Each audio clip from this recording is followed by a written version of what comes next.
All right, what is up, everybody? Matt, aka Jedi Modai here. Another live stream. We got another primetime game, Friday Night Football. I think this is the first time we've ever had Friday Night Football.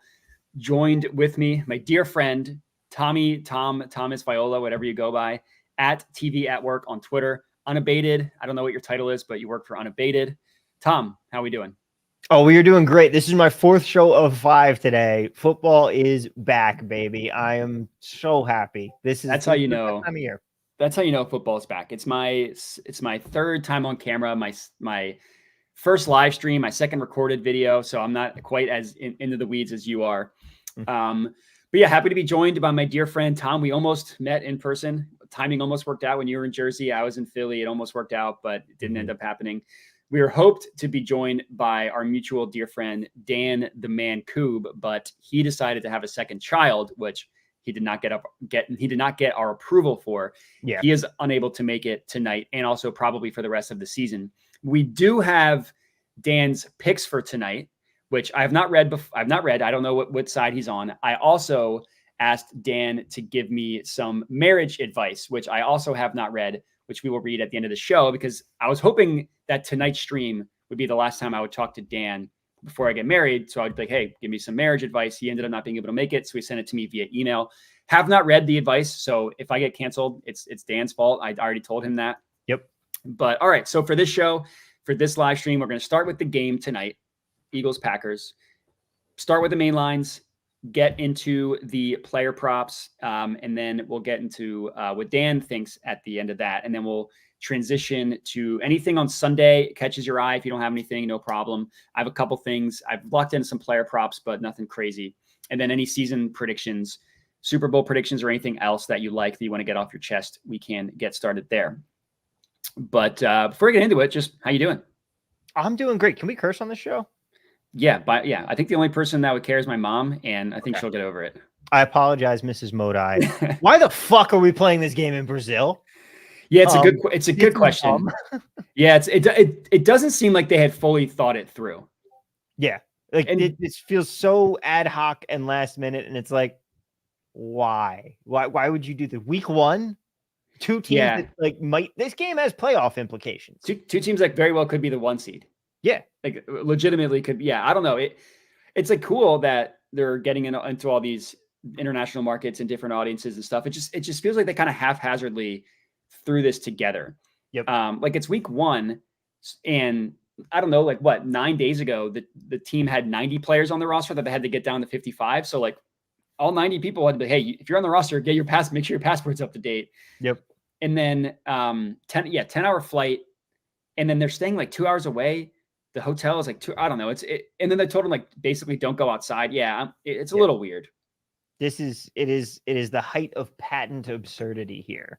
Yeah, 100%. Yeah, I mean, at least should be a sick game. Like 49.5 over under is high.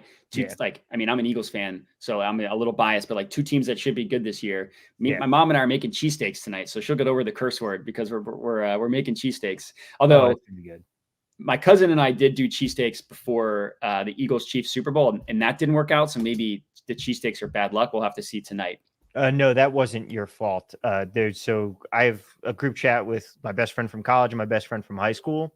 And way back, remember when the Phillies were playing the Padres in the NLCS? Yeah, how could I forget? The NLCS. So the game where the Phillies were up big and lost? I don't think that happened. Well, they only lost one game in that series, and it was game 2, and maybe they took I think they took a lead in the first inning, and then I think actually that did happen. It was game 2. So my buddy and I both had bets on the Phillies. My buddy Chris is a big Phillies fan also. He's like a great guy. And our other buddy, just Leroy Jenkins is weighing like 5th inning. They're up big. We're like, cool. We're doing pretty well. And he just goes, wow, Philly's cruising. And we both instantly were like, oh, what have you done? Can't do that. Yeah. My fiance is not a sports gal. And we were watching game 6 of the World Series, the series, that was the game in which the Phillies lost the World Series because they were down 3-2. The score was like 0-0 the first like 5 innings. Top 6, Schwarber hits a leadoff home run of the inning. She's like, see, I told you they were going to win. And I was like, that's not. And so halftime of the Super Bowl rolls around, and I'm like, you know what the funniest thing of all time would be? And I just hop in the group chat and I go, damn, Philly's cruising.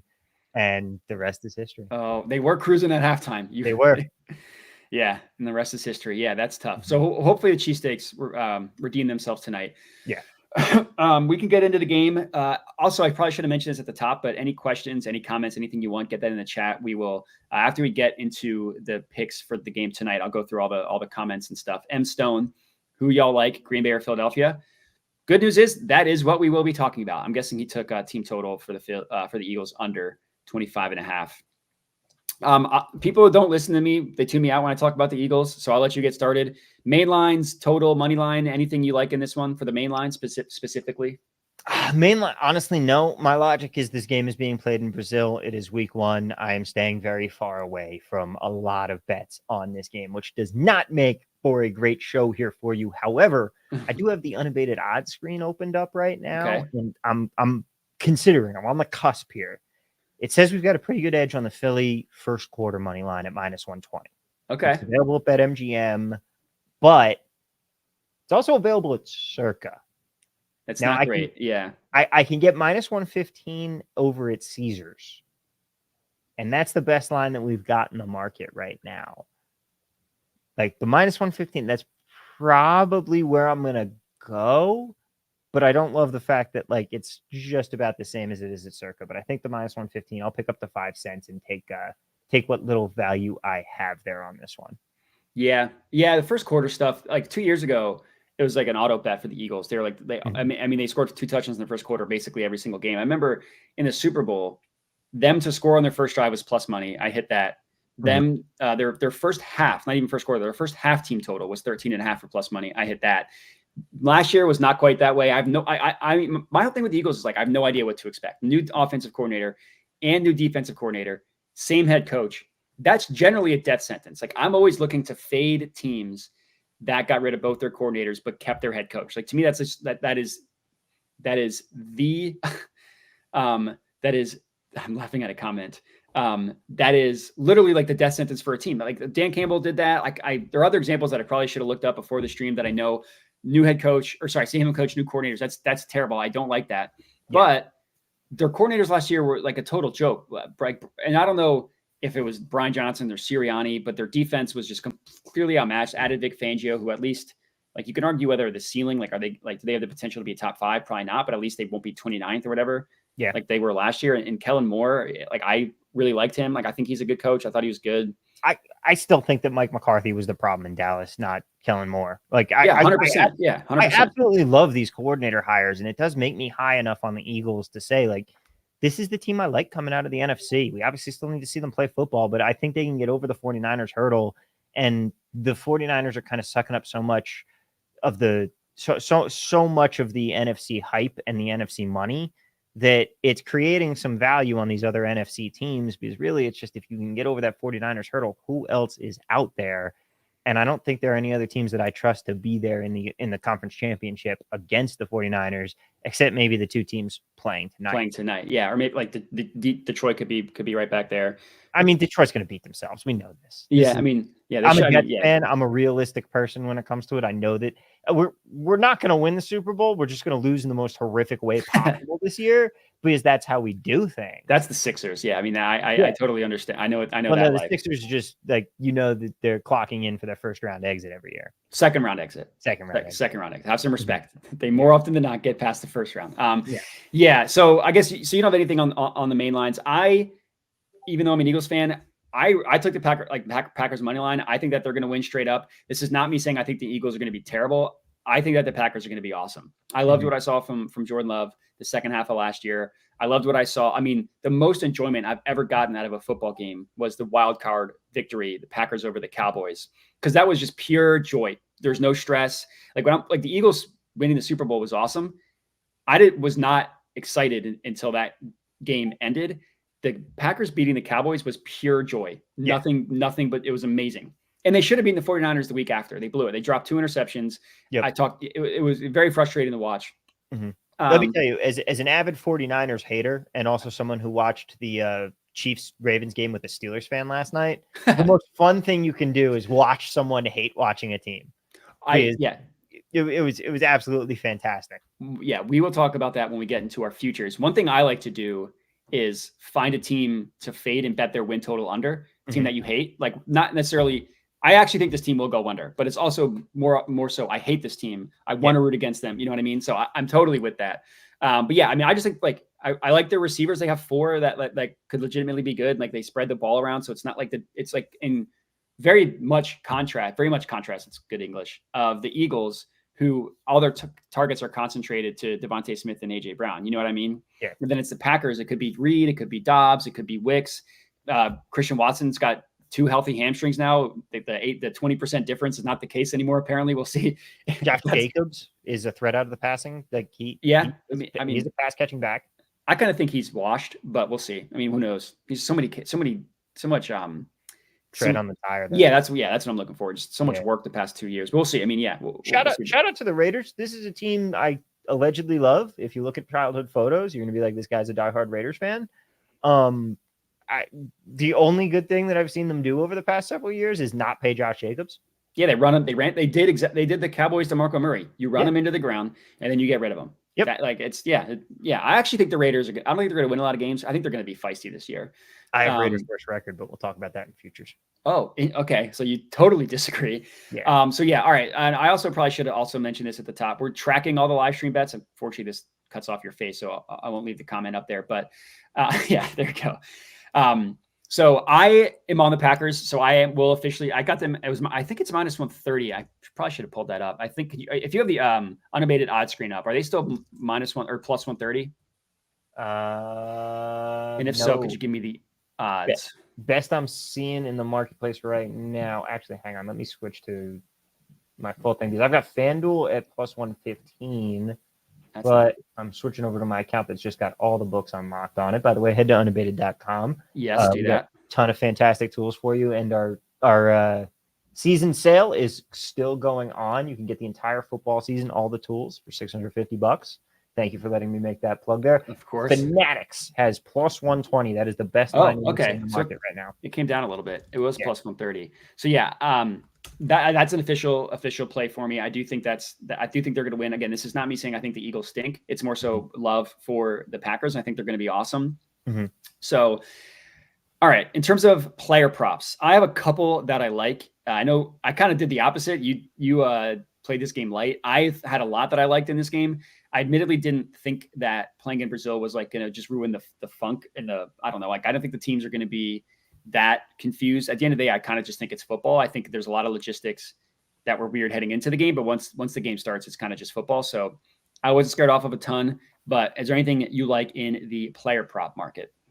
Let me see here. I am going to look through and find some things for us to talk about with it because I haven't gotten much down in terms of this game, and I'm actually planning on a drive to Arizona after the game tonight so that I can get down a bunch of player props for the weekend.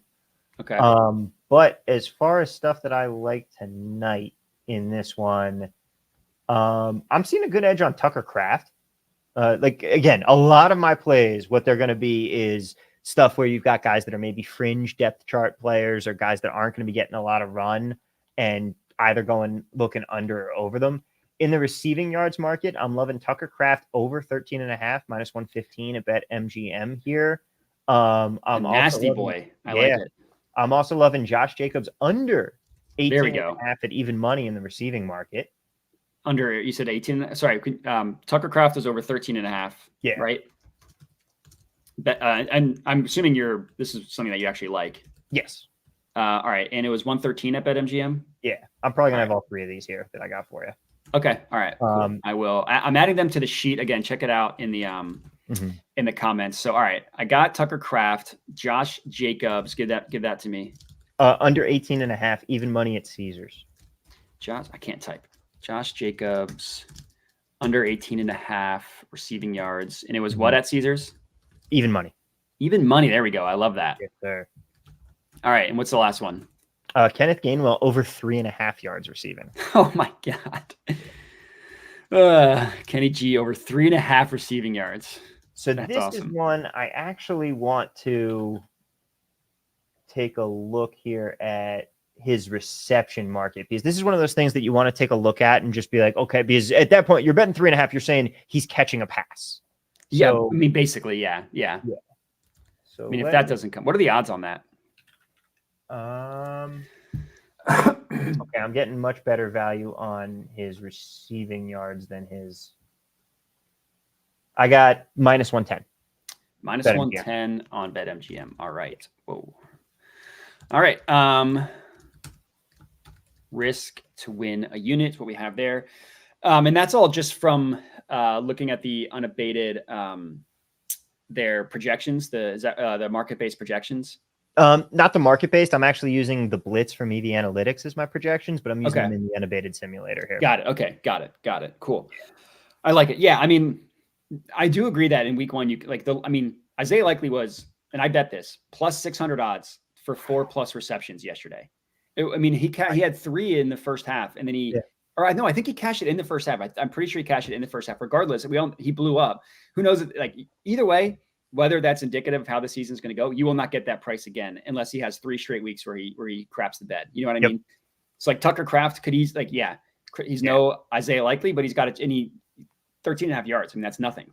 Yeah, I'm looking for 1 catch and hoping that he is just breaking his 1 target, maybe 2 targets. But I'm realistic about that. But it's a play on variance, and it's also a play on we don't quite know how target share is going to work for a lot of these teams. We think we know, but it doesn't mean that we actually know what's going on. The last thing I got is Saquon Barkley, under 65.5 rushing yards, -101. Ooh, Saquon Barkley under.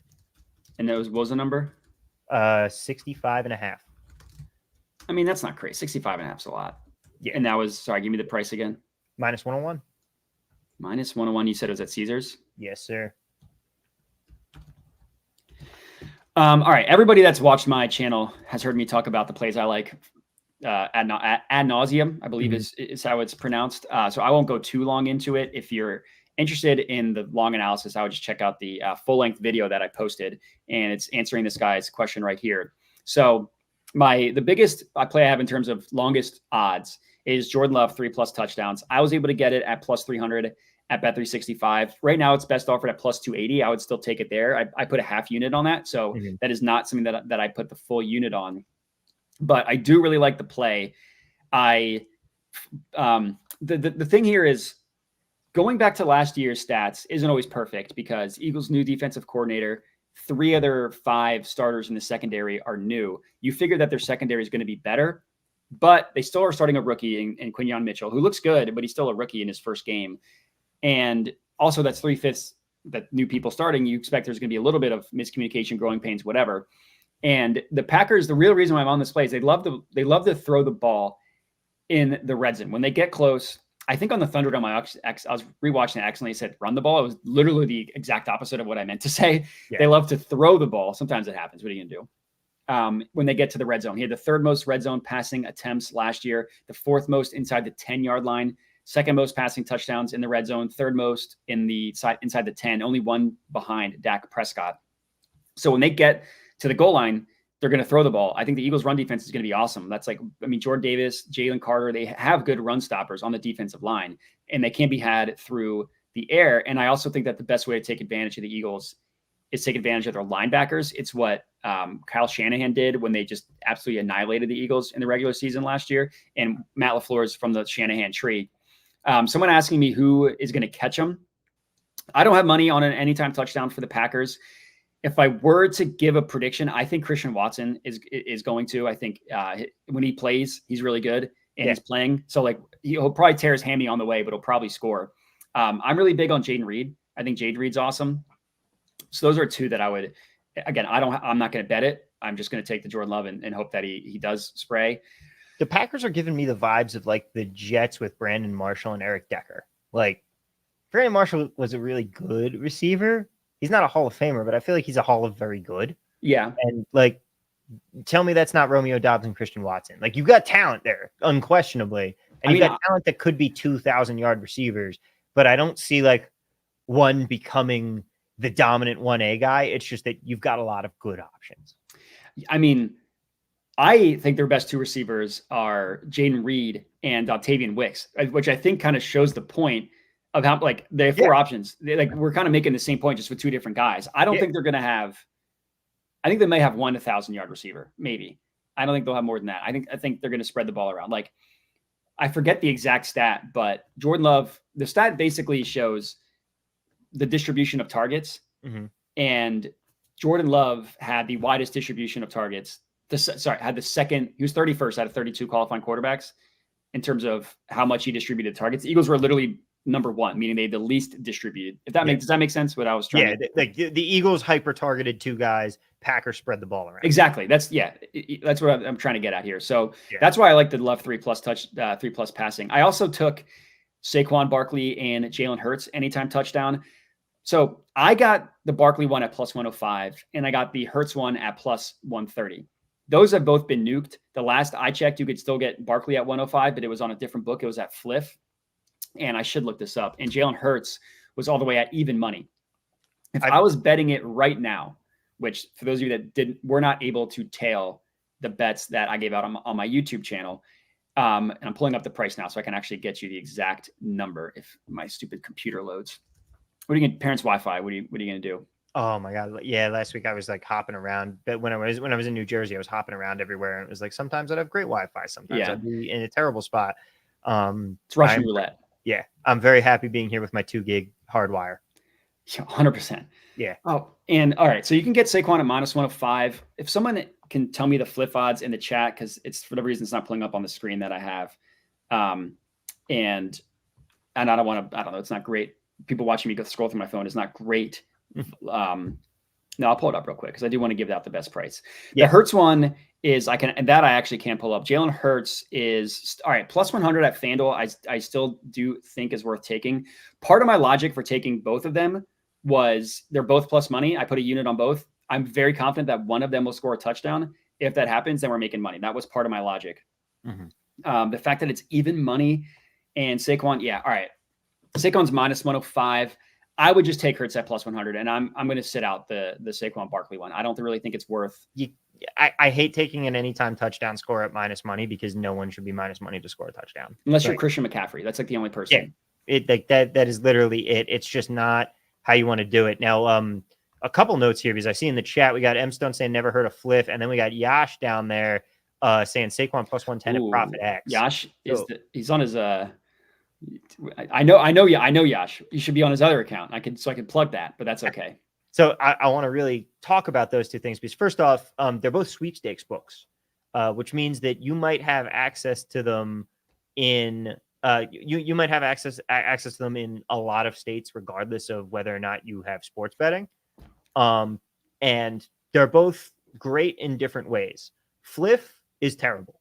You're going to get absolutely stale line. Like we're talking -120 each way, a lot of juice, terrible lines, but not on player props.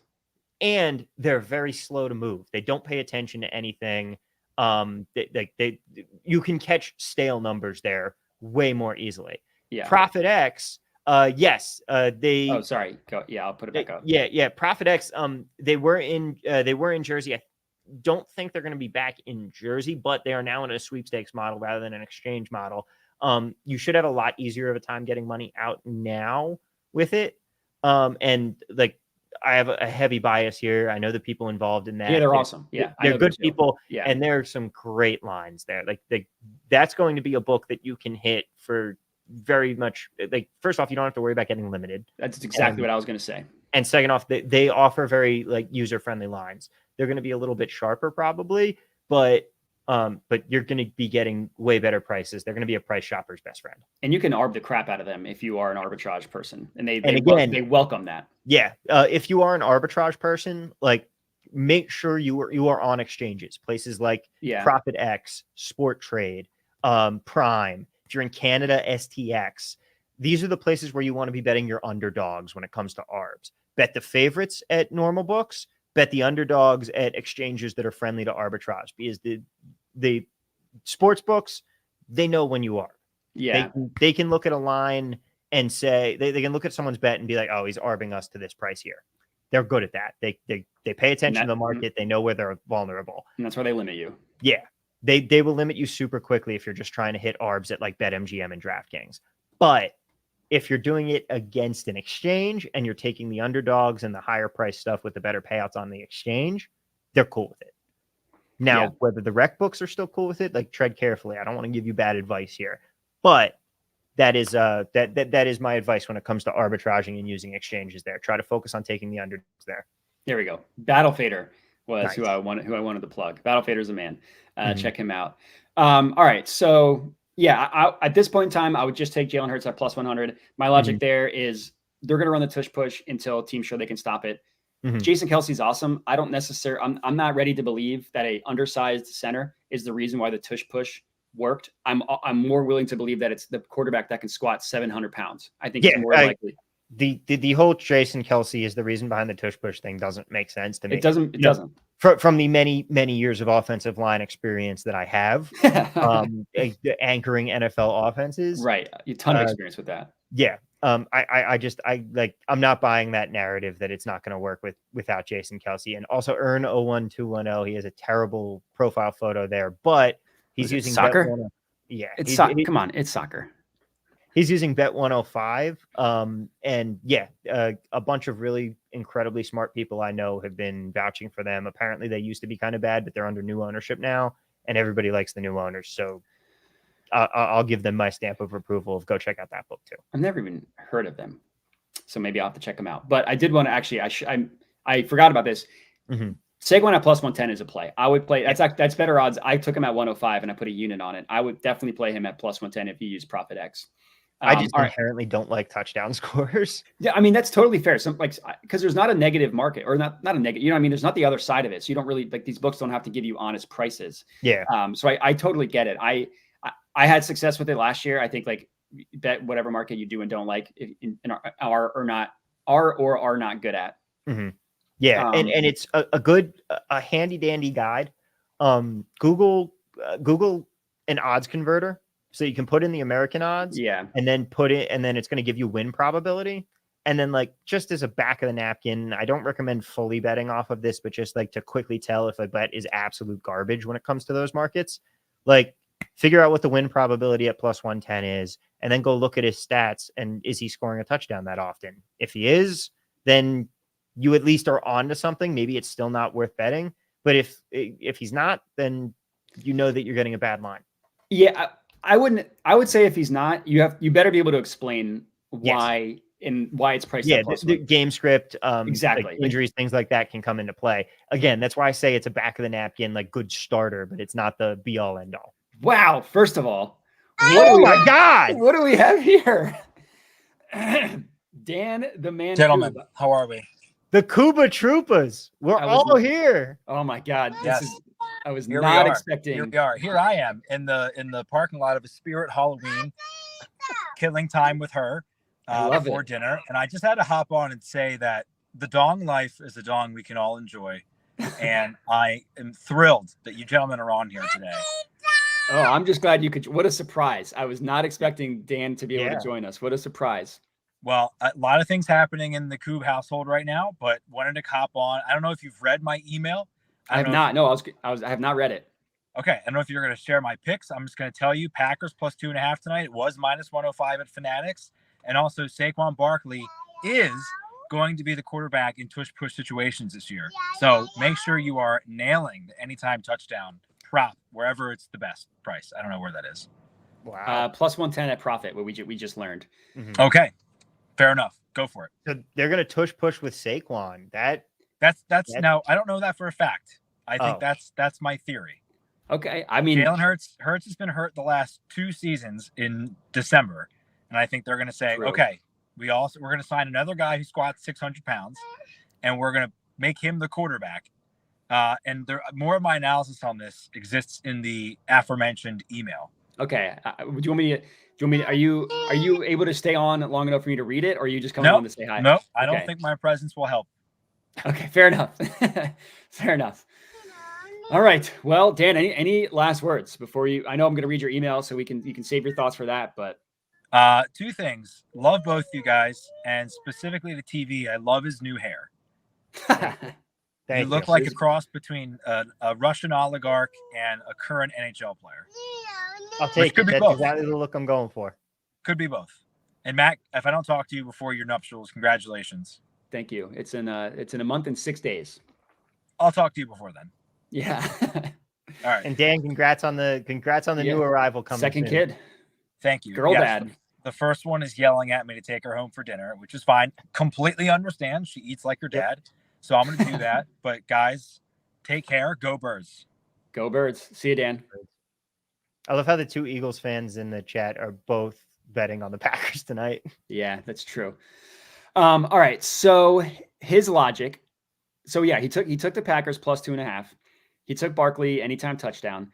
This is his words again. Do not be mad at me for what Dan has to say. Yeah. I remain convinced the Eagles will use Barkley as the QB in the tush push this season and not Hurts in order to preserve him throughout the season.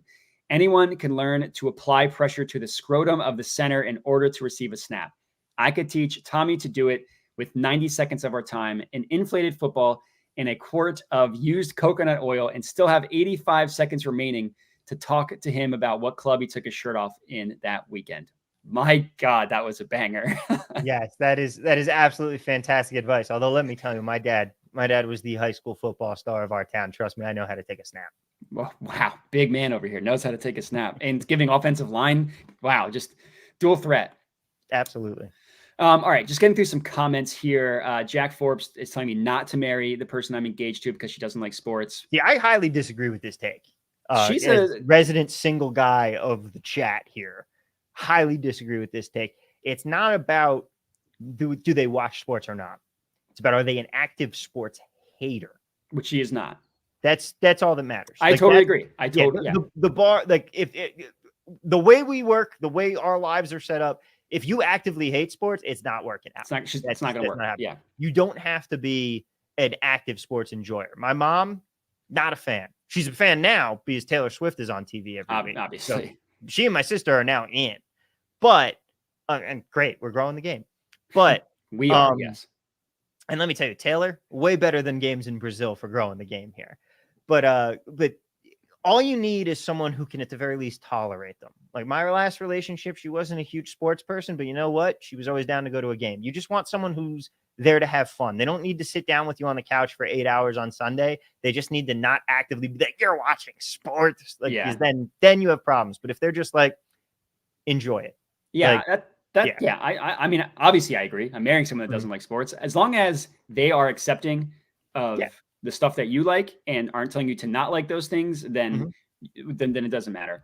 Exactly. Mitch likes Watson anytime touchdown. I had not seen this comment, but I agree. If I were to take one, the Mayweather, who is an avid watcher and commenter, says, appreciate you for tuning in.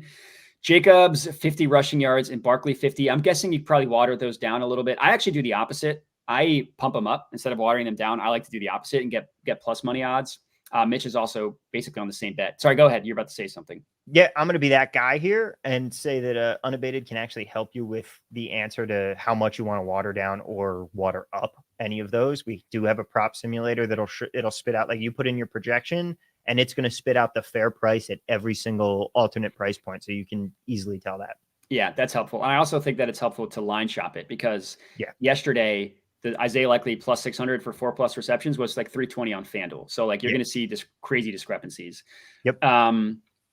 So yeah, Mayweather want to see Packers new defensive coordinator. That's a good point. The guy from Boston College, totally different scheme from what the Packers ran before. So we don't really know what that's going to look like.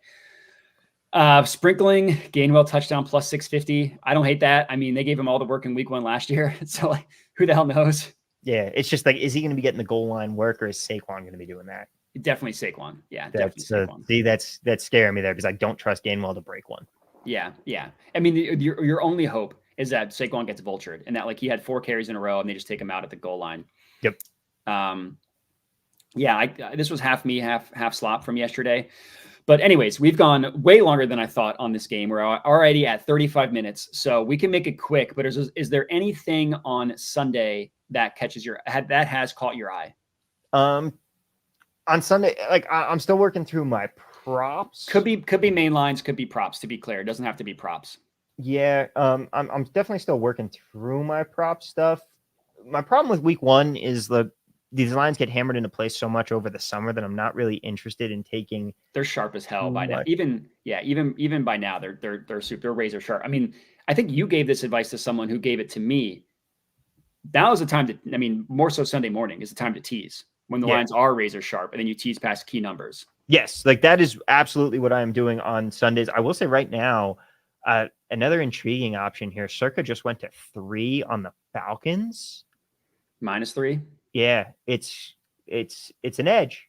It's technically an edge. I will say I am thinking about doing a money line parlay of Steelers, Colts, Giants, and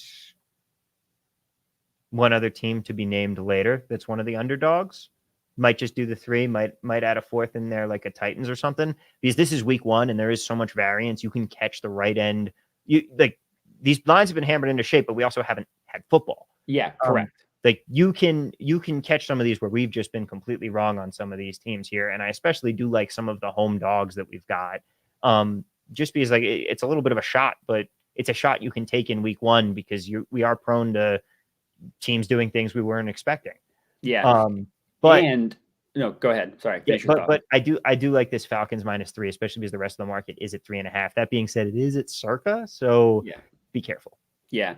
Yeah. I also think that a lot of times, I mean, week 1 is like the biggest, has the biggest difference between how the rest of the season goes because teams have the entire offseason, summer to game plan for this, I guess, since May, whenever the season comes out, the schedule comes out. So like sometimes you see stuff that happens in week 1 that does not happen the rest of the season. You know what I mean? Like I'll never forget Chip Kelly's only year coaching the 49ers. They went 1-15. They won in week 1 and they shut out their opponent. That was the only game they won the entire season. There's like stuff like that. Didn't the Jaguars do that one year? They might have. Probably. Yeah, the Gardner Minshew year. Gardner Minshew. Yeah, you're right. Yeah. It sounds like, yeah. Actually, I did. You're right. I did forget about that. Was that? That was the Trevor Lawrence. That was the season that they got Trevor Lawrence. Okay. The Jets, in order to beat them, would have had to go 0-16. It was the Urban Meyer year. Right. Got it. Yeah. So yeah, I mean, week 1 is wild. I honestly like underdog round, money line underdog round robin is probably not the worst thing in the world. Yeah, and I see Jack Forbes in the chat saying, "Do you round robin with the 4 more you do?" Like, total preference, I would be inclined to say yes. That's definitely a good like that would be the more plus EV way to do it. Yeah, I'm a round robin guy, so like that. Yeah. That's probably what I'll end up doing. Yeah, I would say I recommend that, and just like you don't have to go ham on it, but pick like the 4 dogs that are relatively reasonable here. Again, like the Giants are a reasonable dog. I really like the Cowboys. I totally agree. Totally agree. I mean, Deshaun Watson hasn't played good football since 2020. I'm in complete agreement with you on Dallas. And then I think the other 2 that I'm looking at are the Colts and the Titans. Yeah, Titans. I'm not allowed to like the Titans because I spent all offseason roasting quarterback Will Levis. I respect what the man's packing. We're talking Dan was just on here talking about the Dawn Report. I respect him, but I do not think he's a good quarterback. Yeah. But I mean, like all these comments. Am I crazy for thinking Jacksonville might be the best dog? No, I mean you're not. I mean Trevor Lawrence. What if he's good? I don't know. The Jags, like we have no idea what to expect from them. I don't love that they're going to be roasting in Miami in their uniforms, but yeah, fair. It's not like they don't already play in Florida. It's Florida. Like, this isn't the Bills in December coming down to Miami to play a game. You know? Yeah. Like I don't think that I think people are overrating that edge just a little bit here. I still think Miami wins the game, but if you want to put Jacksonville in that, like again, we're here to hit some variance. We're here to hit on some teams that we're basically saying, hey, this isn't what we think is going to happen, but it's week 1. It's week 1, and it shouldn't be priced like this. Yeah, exactly. Yeah, I mean, there's a ton of stuff that we could get into for week 1. This is a hot one. Cardinals beating the Bills. I actually think the Cardinals, their offense is going to be awesome this year. I just slammed my hand against my microphone when I was emphatically going, yes, I like it. Oh, yeah, that hurt. Yeah, I mean, yeah, honestly, all these. Russell Wilson struggles early. What's going to be like with Justin Fields? Russell Wilson's already hurt, and he stinks, and he's a loser. So like that's a trifecta of bad for him. I liked the Steelers a lot more before the Russell Wilson injury news, just because like Atlanta, like Arthur Smith is now the offensive coordinator for the Steelers, and the Arthur Smith revenge game would be hilarious. It would be great. But it's much more likely that we're going to see Jalen Warren, Najee Harris, and Pat Fryermuth blocking for a designed run for the 5th wide receiver. Or Cordero Patterson. Yeah, like that's happening. Cordero Patterson is going to feast because that is what Arthur Smith loves. But like the Falcons are a better team, but it's not like they have any continuity. Like you have a quarterback coming into a brand new system, torn Achilles. Yeah, brand new coach, all that stuff. Yeah, To me, it just feels like a game that Mike Tomlin wins, but that's like not the best way to. Exactly. I trust Mike Tomlin to have that team ready for this game.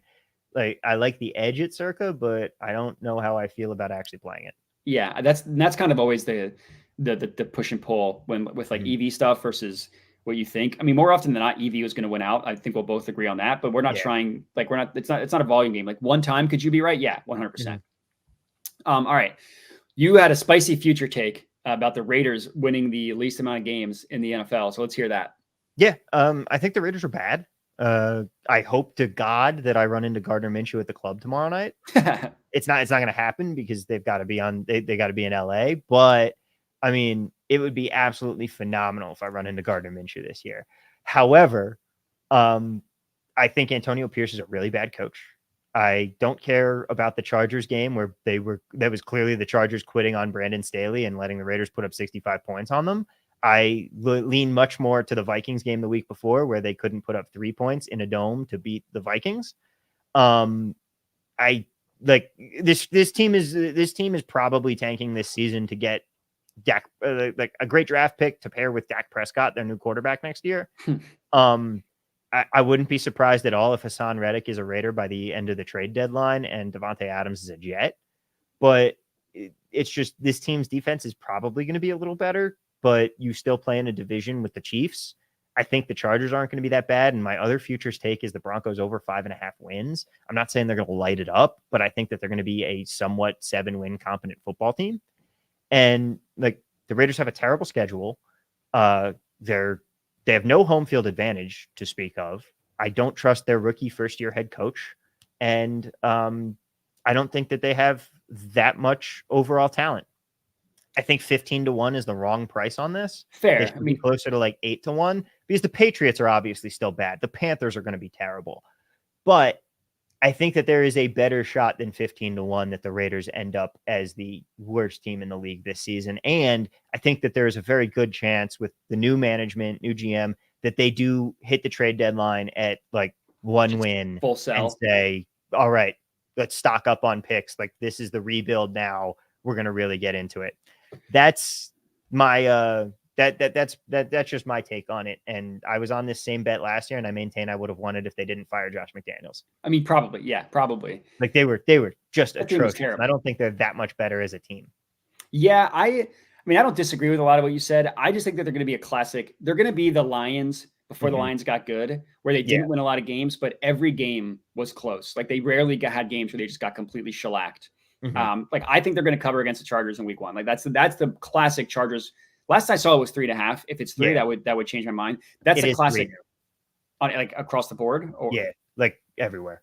Okay, yeah, that's different. That when I looked at it on Wednesday, so obviously by now, the 3 makes it 3 is a no touch. That's a classic game that the Chargers win by 3, and that's 17-14. Like that's what that score is going to be. I think their defense is actually good. Like they finished like top 10 defensive DVOA last year, which is really surprising. But they fixed that secondary, which was a real problem for a long time. Crosby's a stud. Christian Wilkins is a stud. And like, they're the classic, just like testosterone team. That's just by sheer, we're going to work harder than you. We're going to play harder than you. They're the Raiders of old. Yeah, pretty much. Yeah. But yeah, it's worth pointing out that this game is in LA. So this is a Raiders home game. I mean, that's like the most no home game advantage in the NFL, like an LA game. Against the Raiders. This is the game that the Raiders will have the most home field support this entire season. Probably, yeah. I mean, like every game in Vegas is going to be away fans. In LA, they are the most popular team in LA, no question. Yeah. I mean, every LA game is a home game for the other team. Yeah. But the Raiders, like it is every other game. It's the same effect as the Raiders in Vegas, where it's all the road team fans coming in.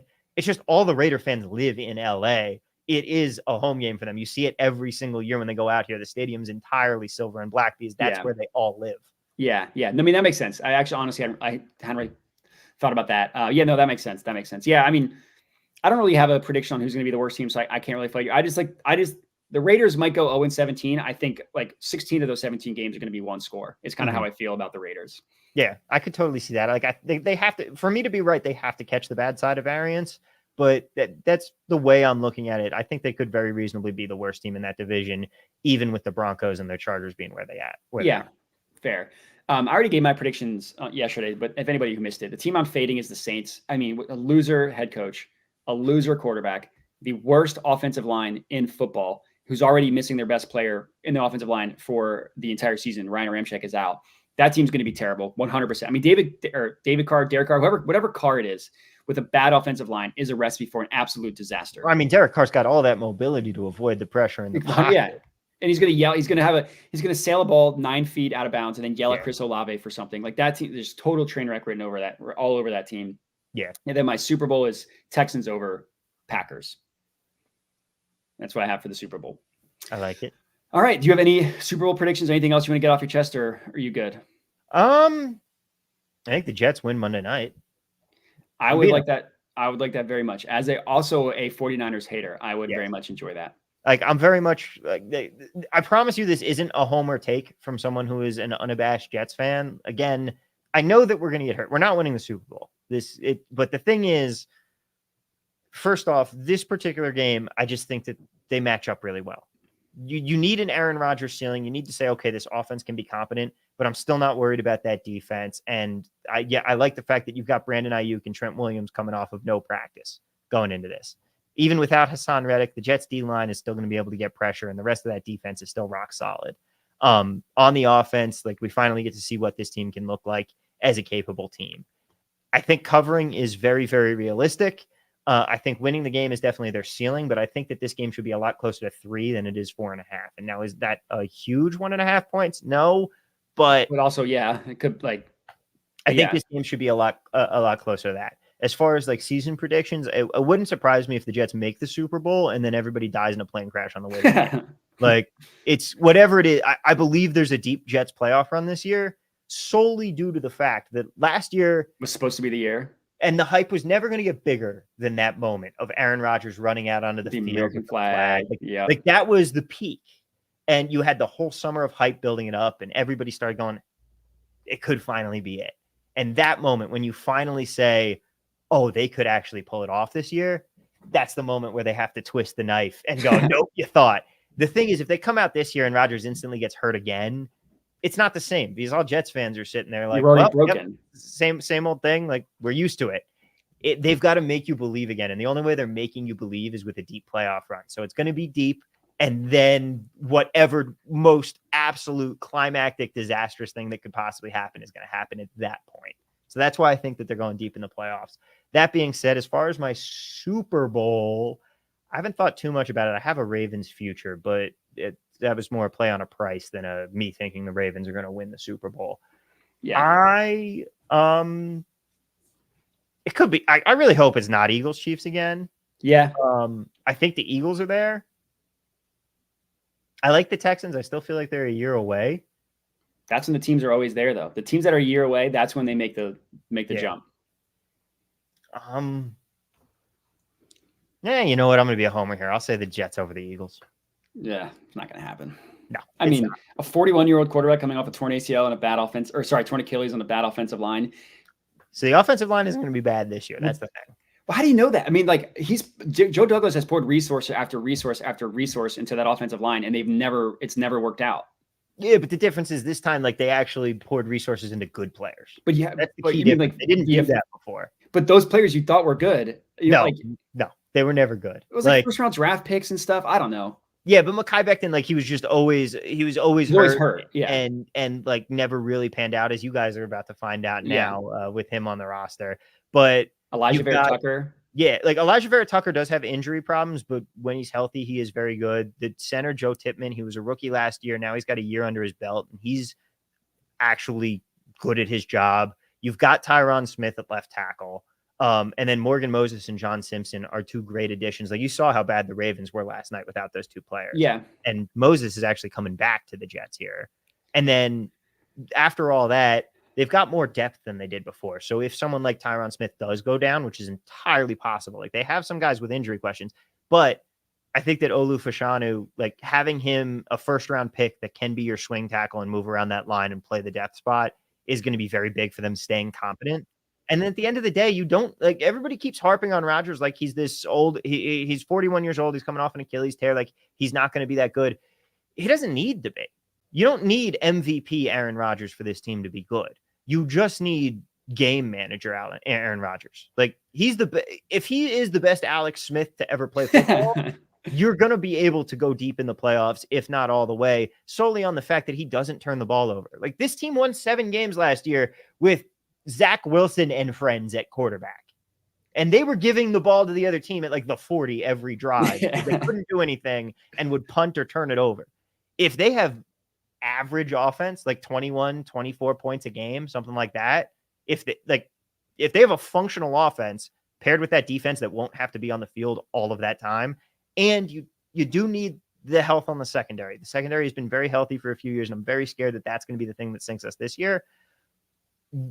I feel like that is much more likely. And I think that Aaron Rodgers, as M. Stone says, I mean, I think he's the favorite for comeback player of the year here. It's got to be, yeah. Yeah, I don't trust Joe Burrow because I don't think the Bengals are in nearly as good of a situation, and their offensive line is still that bad. Your offensive line's perpetually bad. Yeah, he could be hurt again this year, like Burrow. I don't trust that nearly as much. Meanwhile, Aaron Rodgers, like, just drive the ball down the field. You don't have to be amazing, and just do your normal thing of like 20 touchdowns and 2 interceptions for the season, and you're golden. Yeah, I mean, I need to see it to believe it. That's how I feel. They haven't had a winning record since 2010. Their offensive line's been bad for half a decade. Aaron Rodgers is, like I said, 41 years old, coming off a torn Achilles. I just think there's way too many unknowns for me to believe it. But that's also I liked him a lot better at 30-1 than I do at 20-1. I'll tell you that. Yeah, fair. All right. Now we have to go to the marriage advice from Dan Koob. So for those of you who are engaged, looking for some advice, this is helpful for you. I was going to ask him on the show. The question, and this is written directly from Dan. Do you have any debt? Well, I can answer that question. Neither of us do. I do know that neither of us do. But he says, do you have any debt? A big question that can haunt marriages from their onset. How much debt should one partner assume from the other? Unless you sign a prenup, the answer is all of it. Fortunately for you, you've been unemployed for some time. So if anything, we should be talking to your fiance. I have a job now, Daniel. I'll have you know. Small acts of appreciation. This is probably getting a little more serious than I was expecting. I know. I was expecting the condolingus conversation. All right. Anyways, small acts of appreciation. The day-to-day of married life can become a bit like hamster on a wheel. So it's important to do little things for your wife to make sure that she knows that you're thinking of her. Cook her dinner. I'm not going to do that. Tell her she looks pretty. That I can do. More importantly, there you are. Be a selfless lover. You're going to have to pack your bags, find your passport, and board a plane to Argentina. When there, be sure to use at least 3 of the 5 senses in order to make the trip worthwhile. While there, ensure to establish dual citizenship for repeat visits. Maybe I've always wanted to go to Argentina. I'm sure that's exactly what he was talking about. Mm-hmm. Happy wife, happy life. See, that's in quotes. See previous answer, except maybe do the dishes sometime when sports aren't on. I am the dishwasher of the house. She's the cooker. I'm the cleaner. It works for us. How do you handle conflict? See previous answer. Is it better to forgive and forget? See previous answer. So yeah, there you go. Marriage advice from one married guy to a guy getting married and a guy that's single that's hopefully going to get married sometime very soon. I don't know about very soon, but yeah, we'll see. It's all relative. I'm chilling right now. We're having a good time. We're doing me for a little while. You're in your me era. Yeah. Is that what you would say? I like it. Yeah. It's been good though. I will say my biggest piece of advice there is on the forgive and forget. Make sure that you still do always address things. Never push things away. That's never a problem. This is a problem that has that maybe I'm speaking out of a little bit of a knowledge on from recent relationships. It's great when things are great when you guys are together, but still have those difficult conversations when you need to. And this is preaching to the choir here, but it's the never go to bed angry thing. Like always work things out together. Yeah. I think that's good advice. All right. Well, I appreciate you joining me. This definitely went longer than I was expecting, but what do you want? It's week 1. It's the first time we've talked in a while. It's not our fault. I appreciate everybody for tuning in. I appreciate everybody for commenting. Tom, do you want to tell the people where they can find you and where they should check you out? Sure thing. Please check me out on Twitter. I'm trying to get to 4,000 followers this football season. I'm at 3,700 right now. TV at work on Twitter, on TikTok. I'm going to be posting more TikToks there this season. I always say that, but this time I promise I'm going to do it. And then over at unabated.com, we have the Unabated podcast I do with Captain Jack. I've got multiple live streams, especially on Fridays here. 5 a day. Thank God, no. But we do a college football props show at 11 a.m. Pacific time and NFL props show at noon. Both of these are absolutely fantastic. And it's not people giving out picks and just saying, I like this because of this. We're going off of numbers and projections and playing hardcore stats ball here. And then Sundays, please show up on the Unabated Live YouTube channel for me, because the more people we have watching, the better it's going to be, and the more people we have bouncing ideas off of each other. I'm going to be doing a live in-game show from halftime of the early games to probably into the first quarter of the late game, somewhere around there. Nice little sweet spot. We're going to be doing some in-game betting. We're going to be watching the results of the games coming in. I'm going to be channeling my inner Scott Hansen and doing a red zone for you. Good luck with that. Games coming down to the wire and the stuff that, matters to us, like that field goal to push it over the total in a blowout game. Scott Hansen's not talking about that. We'll be talking about it. And of course, check us out at unabated.com. If you want to boost your bankroll this season, if you want to be the sharpest attack in a bookie's worst nightmare, come to Unabated and start making TV bets today. I love that. Just very funny comment to end the show. Yeah, I mean, everybody watching presumably subscribes to my YouTube channel, follows me on Twitter. I'm also trying to get to a number before the football season. I'm looking to get to 10K. I'm at 9,300 right now, so hoping to get to 10. But yeah, so appreciate everybody for joining. I'll be live again Sunday morning, 11 a.m. Eastern, because we don't talk about Pacific time here. And yeah, appreciate everybody for joining. Pacific time is the best time zone. Thank you.